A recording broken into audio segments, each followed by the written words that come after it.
बिस्मिल्लाहिर्रहमानिर्रहीम। प्यारे बच्चों, आप तमाम का उर्दू अदब एजुकेशनल वीडियो में इस्तक़बाल किया जाता है। प्यारे बच्चों, आज हम जमात सुवम की पहली नज़्म मोटरसाइकिल पढ़ेंगे। चलिए शुरू करते हैं। मोटरसाइकिल।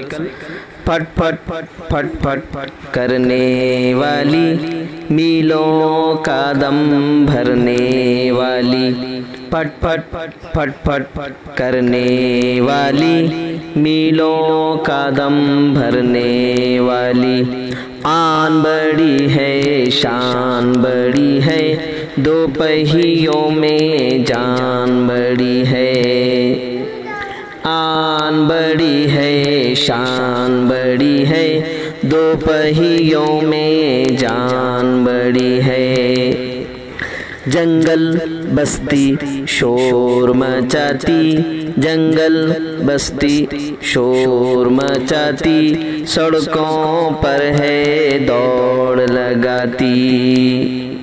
फट फट फट फट फट करने वाली, मीलों का दम भरने वाली। फट फट फट फट फट करने वाली, मीलों का दम भरने वाली। दाना चारा कुछ नहीं खाती, दाना चारा कुछ नहीं खाती, फिर भी कोसों दौड़ के जाती।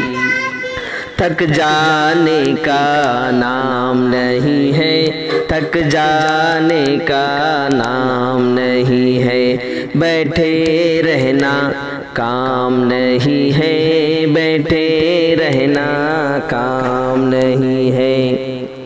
सरपट दौड़ के जाने वाली, सरपट दौड़ के जाने वाली, झटपट काम बनाने वाली। फट फट फट फट करने वाली, मीलों का दम भरने वाली। तलबा इस नज़्म को सुनकर दोहराते रहें। आपको आज का हमारा ये वीडियो कैसा लगा ज़रूर बताएं। हमारे उर्दू अदब चैनल को सब्सक्राइब करें। अल्लाह हाफिज़।